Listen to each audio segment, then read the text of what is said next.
আপনারা দেখতে পাচ্ছেন জিনের মসজিদ, এই অপূর্ব পোড়ামাটির ফলকের কারুকার্য। চাইলে আপনারাও এসে দেখে যেতে পারেন। আমার তো অবশ্যই ভালো লেগেছে, আপনাদের ভালো লাগবে। তো সে পর্যন্ত এখানে ভিজিট করার আমন্ত্রণ জানিয়ে আজকের ভিডিও শেষ করছি। ভালো থাকবেন, আপনারাও দেখতে থাকুন। হ্যাঁ,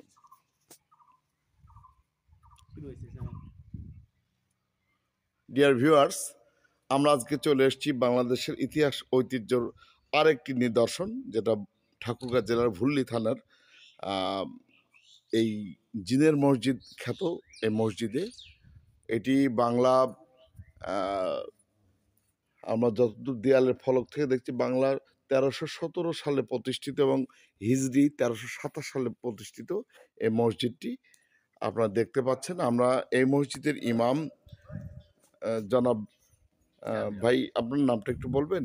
আসসালামু আলাইকুম, আমার নাম জাহাঙ্গীর আলম। জনাব জাহাঙ্গীর আলম ভাইয়ের সাথে আমরা এই মসজিদের একটু সংক্ষিপ্ত ইতিহাস আমরা জানতে চাইব। এই মসজিদের মূল ইতিহাস হলো কেন জিনের মসজিদ বলে, একটু এই প্রশ্ন একটু উত্তর। জিনের মসজিদ কেন বলে এই উত্তরটা আমার জানা নাই। তবে এই মসজিদ যিনি প্রতিষ্ঠা করেছিলেন তিনি প্রয়াত জমিদার হাজী মেহের বক্স চৌধুরী। হাজী মেহের বক্স চৌধুরী এই বালিয়া চৌধুরী পরিবারের তিনি গোড়াপত্তন করেন ব্রিটিশের সময়। উনি এটা প্রতিষ্ঠা করেন এবং দুর্ভাগ্য বলবো না সৌভাগ্য বলবো সেটা জানি না, তিনি কাজটা অসমাপ্ত রেখেই তাকে দুনিয়া ছেড়ে চলে যেতে হয়।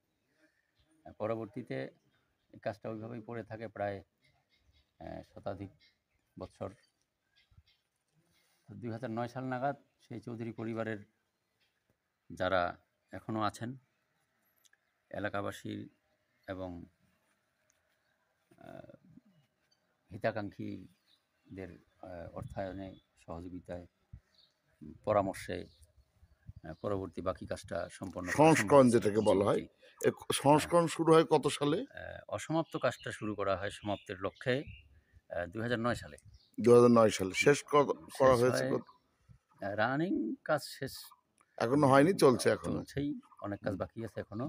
তবে আমরা 2010 সাল নাগাদ নামাজ শুরু করি আনুষ্ঠানিকভাবে। নামাজও চলে, কাজও চলে, এইভাবেই চলতেছি।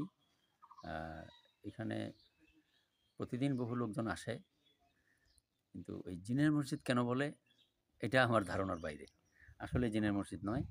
আর পৃথিবীতে মানে মানুষের প্রচলিত কথা জিনের মসজিদ, আসলে আসলে এটা কোনো জিনপরি তৈরি করেনি। এটা আপনি অ্যাজ এ ইমাম সাহেব হিসাবে এটা আপনি বলতে পারেন। এটা আমি বলতে আপনি আমাদের মসজিদের ভিতরটা যদি একটু ঘুরে দেখাতেন প্রিয় ইমাম সাহেব।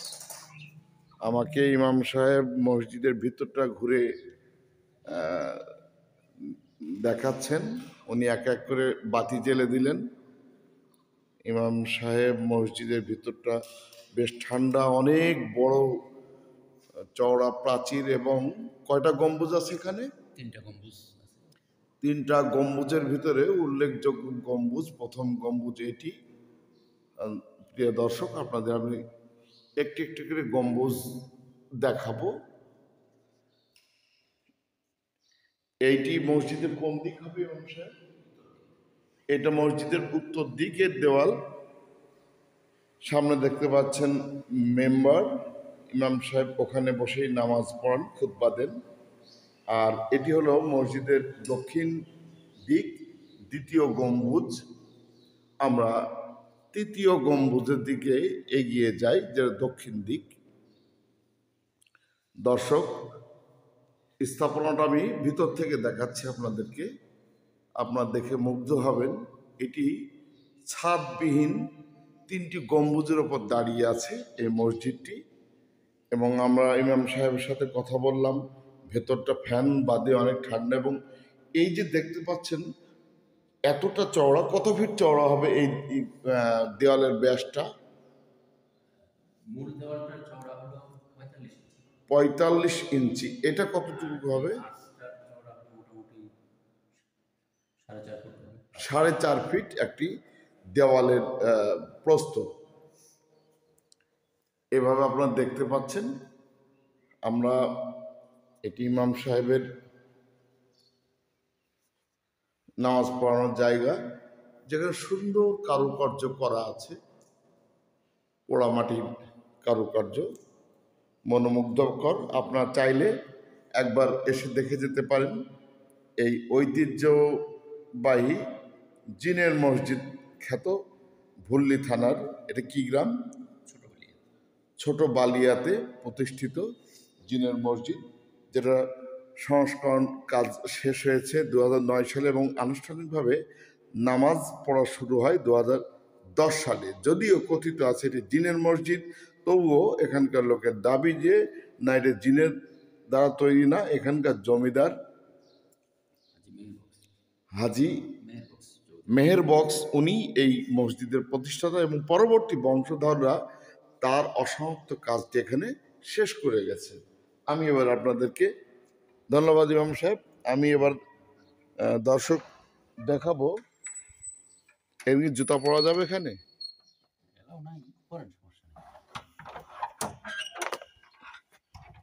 আমি এখন দেখাবো মসজিদের বাইরের অংশটিকে।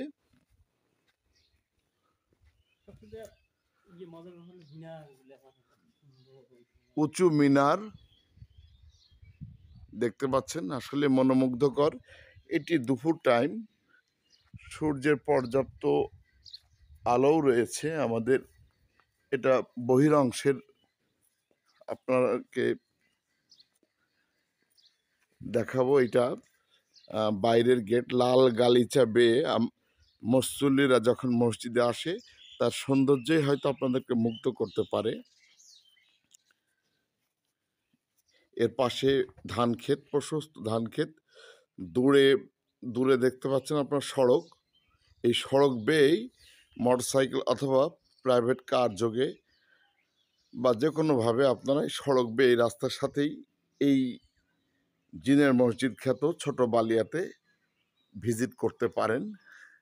আসলে আমিও বেশ মুগ্ধ হচ্ছি এটির তোরণ দেখে, ভালো লাগছে, আপনাদেরও ভালো লাগবে। এটি মসজিদের দক্ষিণ প্রান্ত, অজুখানা রয়েছে। আমরা এবার বাইরের দিক থেকে আপনাদেরকে এই মসজিদটি দেখাবো এবং পাশাপাশি দর্শক হিসেবে আমিও এটিকে উপভোগ করছি, বেশ ভালো লাগছে। সিঁড়ি বেয়ে নিচে আসলাম। যদি আপনি দূর থেকে আসেন, আপনার বিশ্রামের জন্য এটি বিশ্রামাগার খোলা হয়েছে,